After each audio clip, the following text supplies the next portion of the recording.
We have all gathered in the sight of God. We have come to remember the Lord Jesus by partaking in the holy sacrament of communion. So let us be thankful for the sacrifice which was made for us. So let us praise and worship the Lord always. Amen. Good morning, members. A special welcome to all our visitors this morning. We're so grateful that you've come to worship and praise our Lord. It is always a privilege to pass on the Word of God. May we all feel the warmth and fellowship of St. Peter's Church. We pray that the service will be a special blessing to everyone. We pray that the Holy Spirit will move around us and that hearts, minds, and souls will be touched. And that you go from here changed, refreshed, and at peace. Let us pray. Father, thank you for waking us all this morning. We are alive. We are blessed. We are grateful. All the glory to you, Father, always. Thank you that we all arrived safely here this morning. We are gathered, so we welcome the Holy Spirit to our humble service this morning. We pray that you open all our hearts to receive your message. It is a beautiful day, whether rain or shine, a day which you can see the beauty of your creation, a day to be thankful for our blessings, a day which we can spend with our loved ones, and a day to reflect on our lives. It's also a day to forgive, love, reconcile, and end silly disagreements, as life is so short. We pray that this service will be a special blessing to everyone sitting here this morning. May your followers hear your message.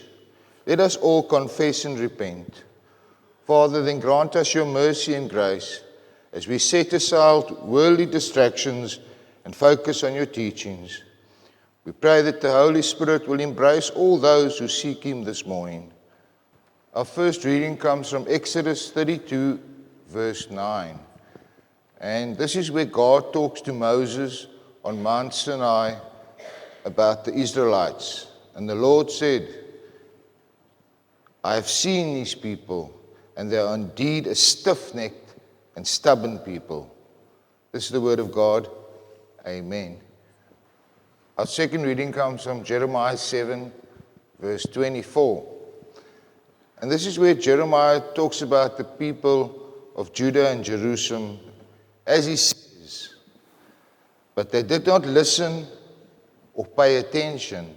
Instead, they followed the stubborn inclinations of their evil hearts. They went backward and not forward. This is the word of God. Amen. Father, thank you for this day. Holy Father, every day let us thank you and talk to you about all the things that bother us. We pray for all your followers. Give them peace and the fruits of the Holy Spirit. Let all parents and grandparents realize the importance of the little ones and teens to know Jesus. We pray for all who hear this message. Let all hard hearts be changed to hear the truth of your word. Let those who are stubborn or refuse to listen have a change of heart. Give them vision, courage, and commitment to step out of their comfort zones as they serve you. Give them health, strength, wisdom, and spirit. We pray for the helpless, homeless, and vulnerable. We pray for our loved ones who worry us with their health, circumstances, addiction, life direction, depression, or work stress. We pray for our friends and families who do not know you, or whose faith has been shaken, or who has rejected you. We pray for our friends and family so that reconciliation and peace may reign. We pray for all those who are sick or frail. Father, lift your healing, your mercy, your comfort and peace to Oma Alice, Carol Rautenbach, Auntie Hazel, Uncle Ted and Auntie Shirley, Llewellyn van Grienen, Bernice and baby Connor, who are still in hospital. Father, you know who they are. You know their needs.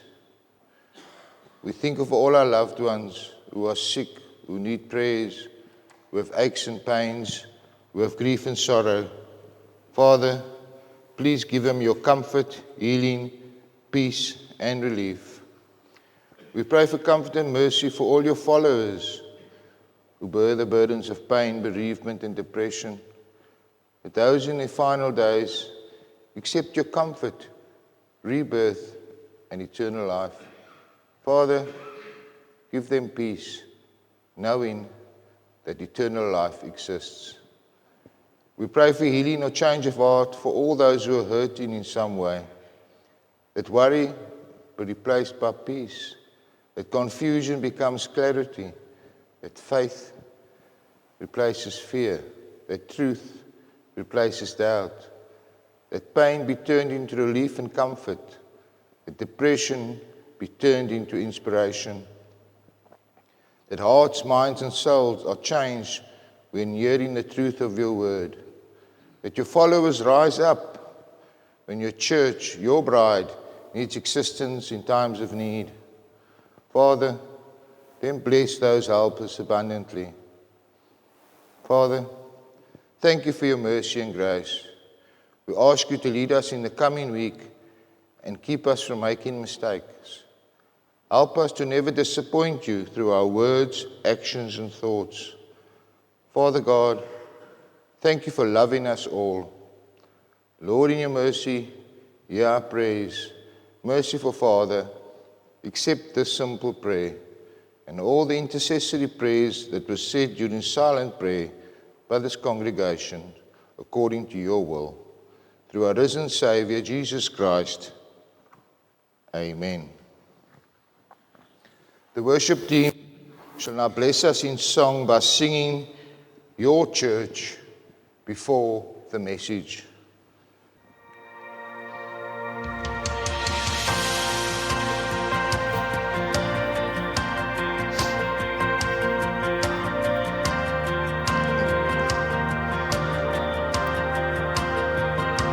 This is your church,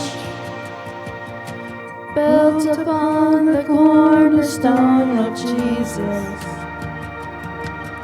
established in his death and resurrection, living in the power of his Spirit. Let this be true of us. This is your church. The body and the blood is our communion. Baptized in the water, new creations. The gospel is the center and the mission. Let this be true of us. This is your bride, your people. This is your body, your temple. This is your praise, your worship. This is your church, God, your church, God.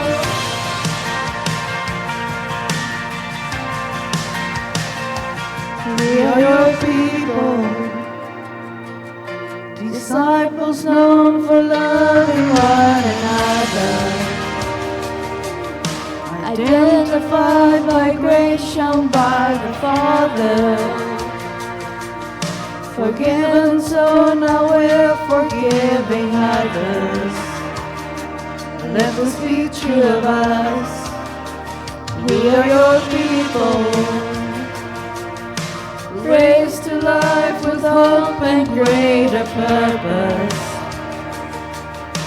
Generous, so there's no need among us.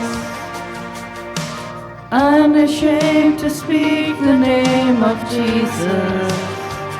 Lord, let this be true of us. This is your bride, your people. This is your body, your temple. This is your praise, your worship. This is your church, God, your church, God. This is all yours, all yours. This is all yours, all yours. This is all yours, all yours. This is all yours, all. This is your bride, your people. This is your body, your temple. This is your praise, your worship. This is your church, God, your church, God. This is all yours, all yours. This is all yours, all yours. This is all yours, all yours. This is all yours, all yours.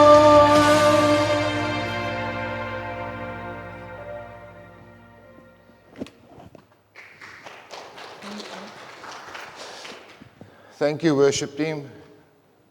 Thank you very much.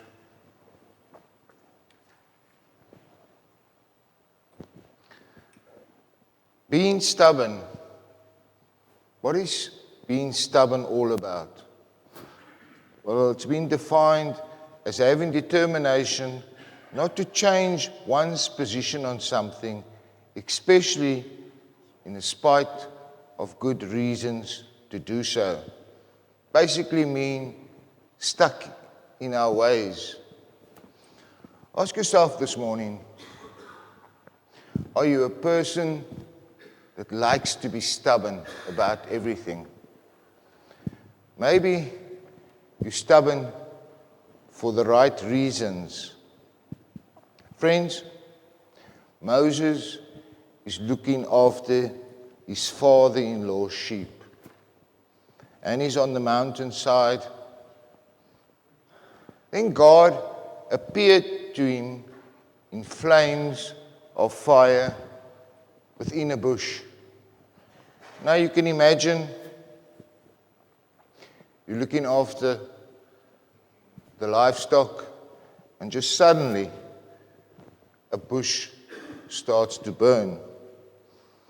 Now, I don't know about you, but I would definitely go and see what's going on there. That bush has just set alight.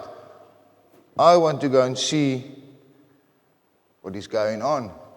But strangely enough, that bush is not getting burnt out. There's just fire in there. And so Moses goes closer and he looks. And then within the bush, God called out to him, Moses, Moses. And Moses said, "Yeah, I am." And God said, "I am the God of your father." And what did Moses do? He hid his face because he didn't want to look at God. Now, what did God say to Moses? You all know the story. God says, "I've seen the misery of my people in Egypt. I've come down to rescue them from the hands of the Egyptians." Now, you all know that the Israelites, millions of them, were slaves in Egypt. And so God says, "Go. I'm sending you to Pharaoh to bring my people, the Israelites, out of Egypt. I will make the Egyptians favorably disposed towards my people, so that you will not leave empty-handed from Egypt. Every woman is to ask her neighbor for articles of silver, gold, and for clothing, which she will put on your sons and daughters, and you will plunder the Egyptians with gold and silver. Now Moses thinks to himself, he's not a very good smooth talker, He struggles to talk. And a lot of us, we stutter when we talk to a large group of people. So he thinks to himself, Lord, I've got a speech impediment. So God says to him, take along your brother, Aaron, and go and see the Pharaoh of Egypt. Now you can imagine what a huge task that would be. You, a livestock herder, must go and see a Pharaoh there in Egypt. What's he going to think of me? Me and my brother rocking up there at the palace, and we here to see the Pharaoh. So anyhow, they go and see the Pharaoh. And they come into the palace, and the palace guards stop them. They say, what do you guys want here? And they say, we want to see the Pharaoh. And obviously, God had already intervened and changed the hearts of those guards. So they said, go to the Pharaoh. And they get to the Pharaoh, and they say, hi, we have come to ask if you can please free the Israelites. So Pharaoh probably looked at Moses and Aaron as they were dressed and probably thought to himself, who are these two jokers?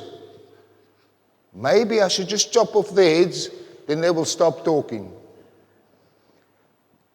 But friends, God had promised to protect them.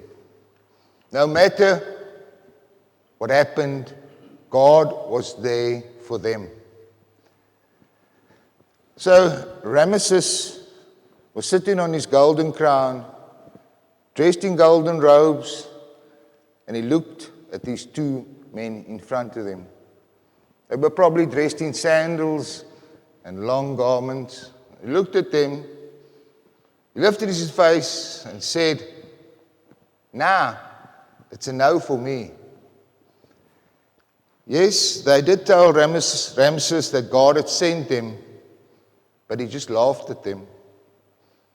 And so you can imagine Moses and Aaron were rudely escorted out of the palace. Now, if you can remember, Ramses was a cruel ruler of Egypt. And so, what does God do to change his stubborn ways? He sends 10 plagues on Egypt. Bloody water, frogs, gnats, flies, pestilence, boils, hail, locusts, darkness, and then, finally, firstborn death. Only then does Ramses change his mind, and he says, let the Israelites go. We don't need them here. So the Israelites pack their things, and off they go. But then again, Ramses becomes stubborn, set in his ways. And what does he do? He sends his whole army after the millions of Israelites to bring them back to Egypt. What did God do? God drowned his whole army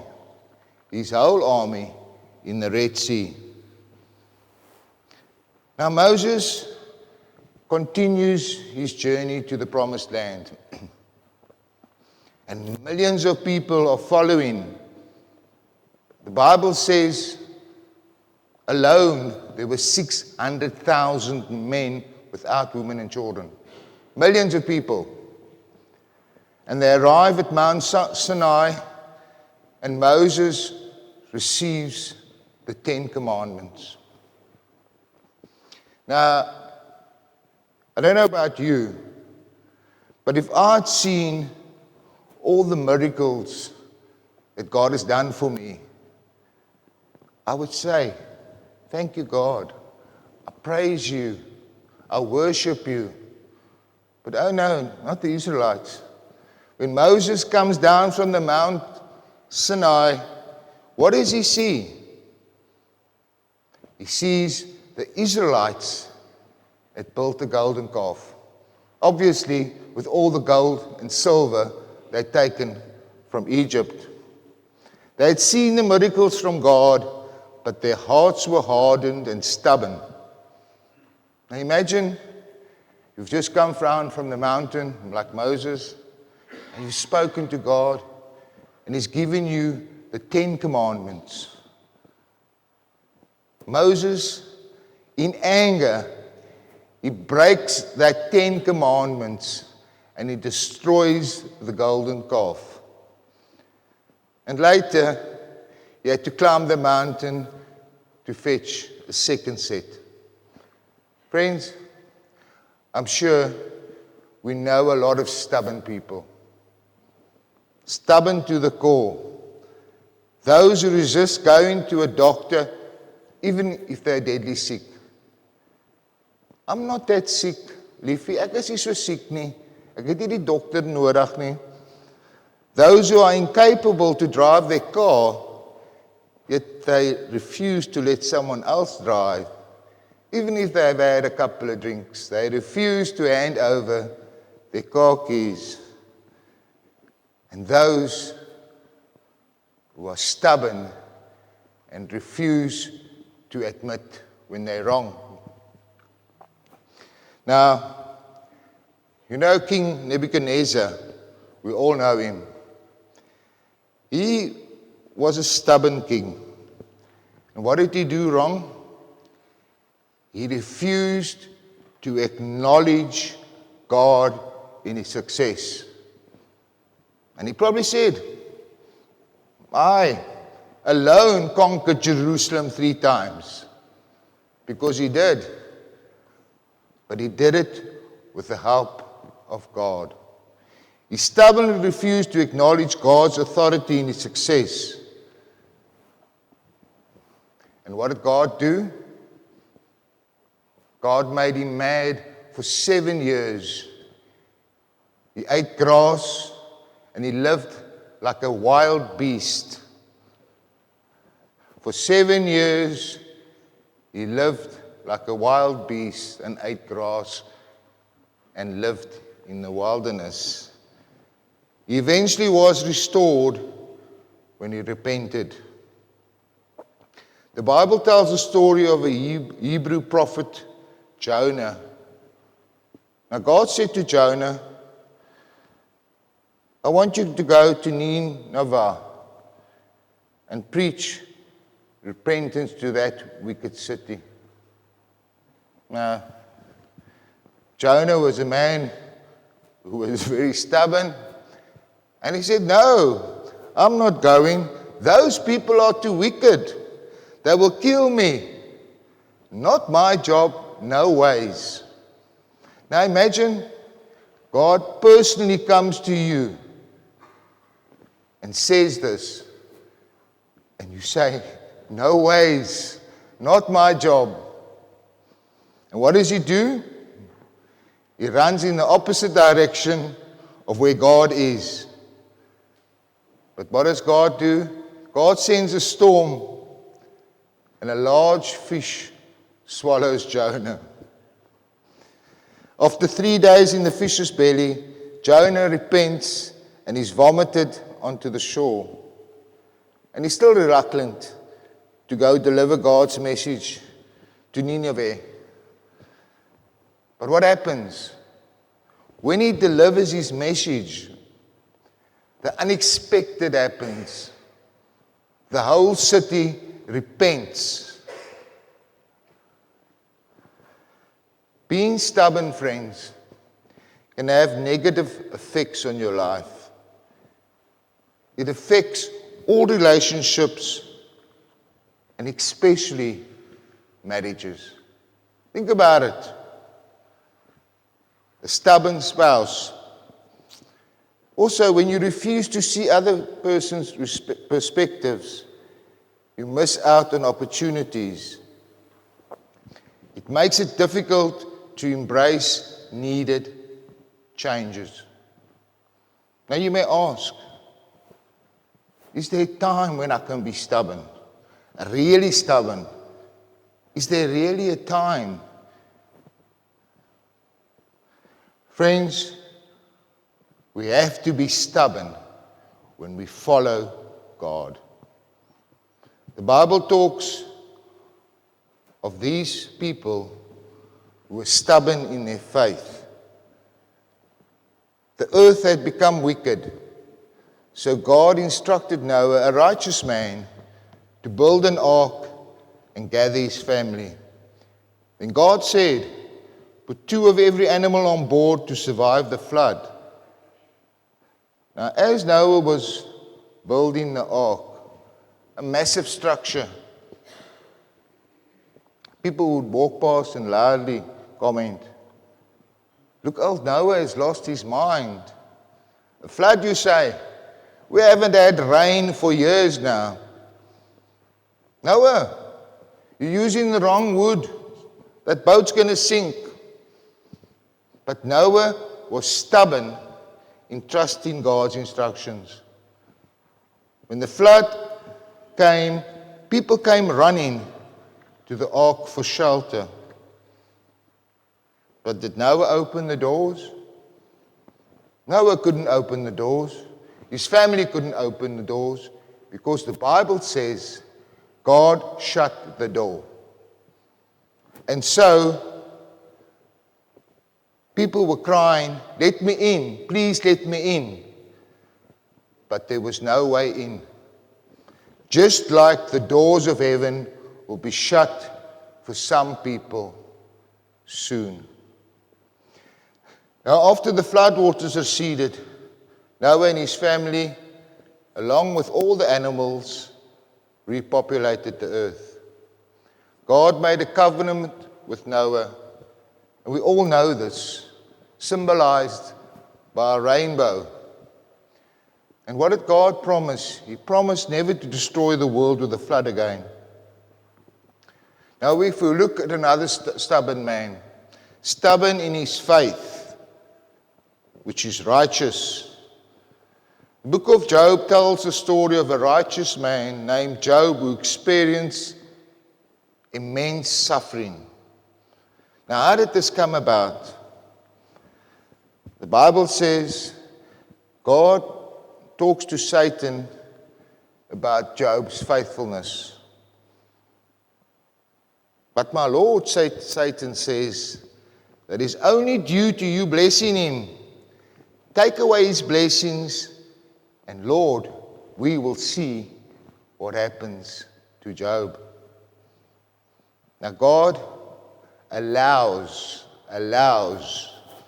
Satan to test Job, strip him of his wealth, family, and health. Now you can imagine, Job is devastated. But what? He stubbornly trusts God. He trusts God for a good end. Now, you can imagine, as married men, your wife will have a say in what is happening to you. And she says to Job, curse God and for your suffering and die. And obviously, Job's friends also offer misguided attempts to explain his suffering and tell him, Job, your sins have caused your suffering. Repent. But Job, he knows he's right with God. He knows that he's right with God. I know God is testing me. That I know. So Job endures the suffering, refusing to curse God, although he questions God's justice. Job stubbornly maintains his integrity and insists on his innocence.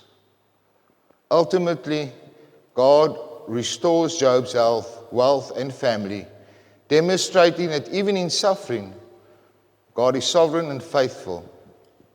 And in the end, everything works out because Job was stubborn in his faith.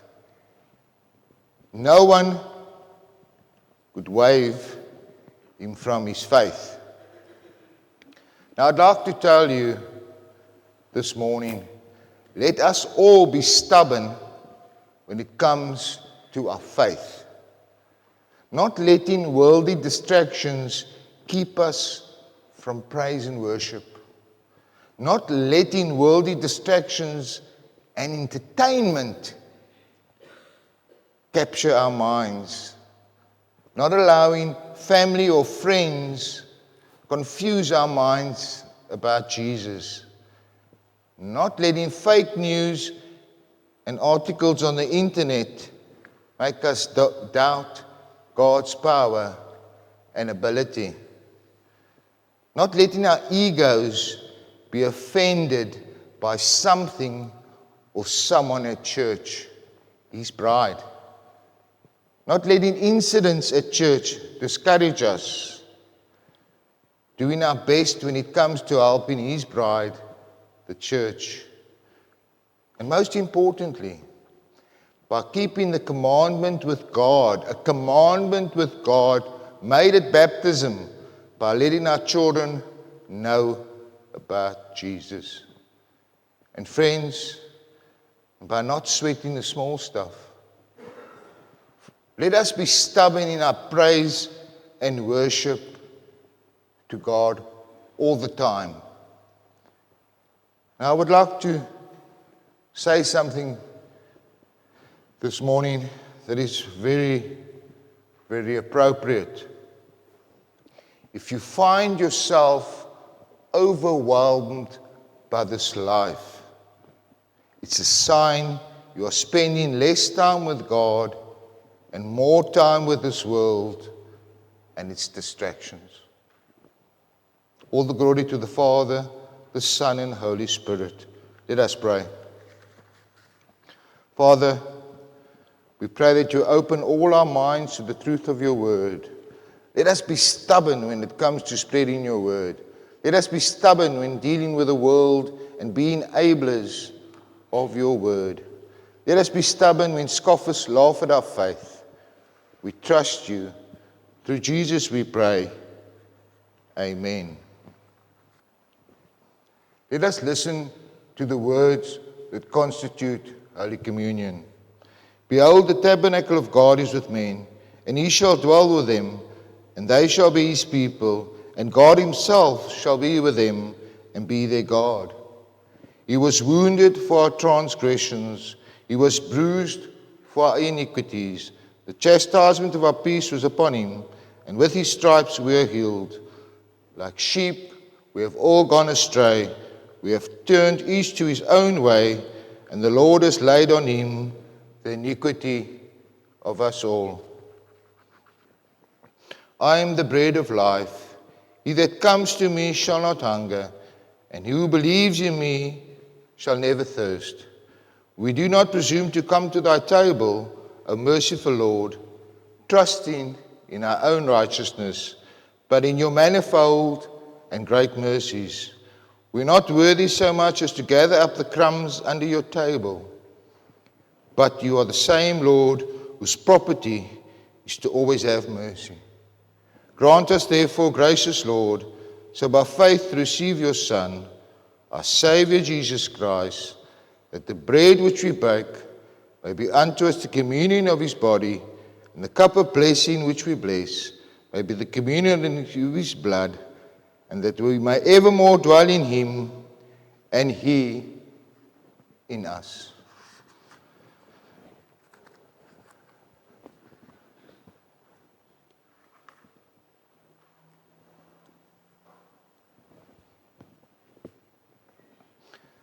The Lord Jesus, in the night he was betrayed, took bread, and when he had given thanks, he broke it and said, "This is my body, which is given for you. Do this in remembrance of me."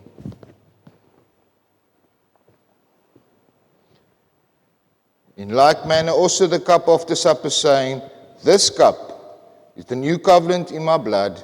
Do this in remembrance of me." For as often as you eat the bread and drink from the cup, you proclaim the Lord's death till he comes.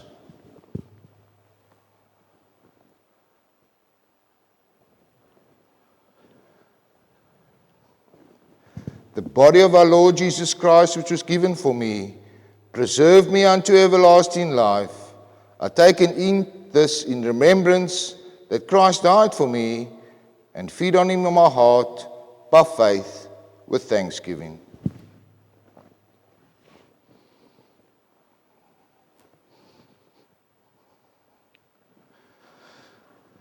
The blood of our Lord Jesus Christ, which was shed for me, preserve me unto everlasting life.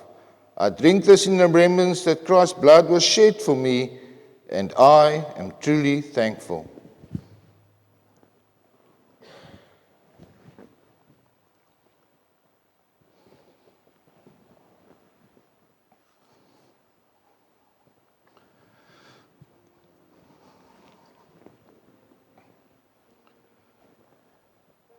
Let us listen to the spirit in which we must come to the Lord's table.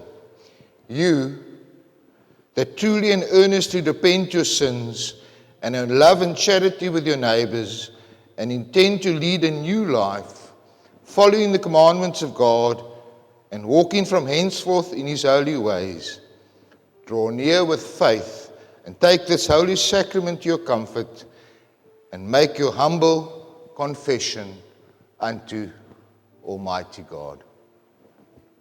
The stewards will now serve the bread and wine. This is the body of our Lord Jesus Christ, which was given for you. Now eat this in remembrance that Christ died for you, and feed on him in your heart by faith with thanksgiving. This is blood of our Lord Jesus Christ, which was shed for you, to preserve you unto everlasting life. Now drink this in remembrance that Christ shed his blood for you, and be thankful. We have remembered the sacrifice that was made for us, and we're truly thankful and grateful. Amen. We conclude the service by standing to sing, "Wash Me, O Lamb of God," and please remain standing for the benediction.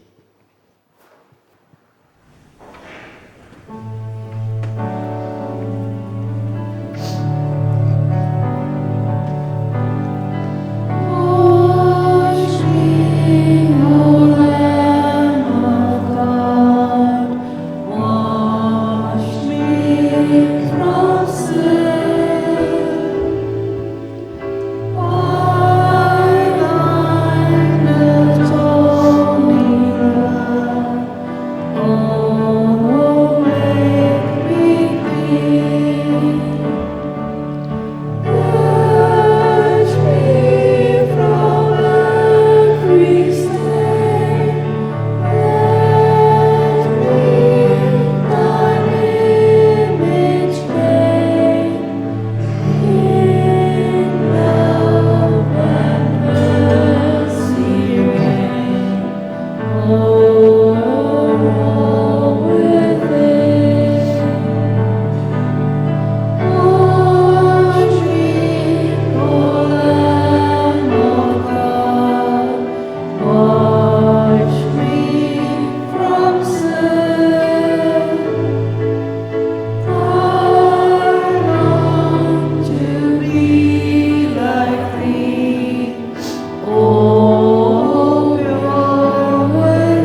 I pray that you go from here and spread the good news, that you inspire others.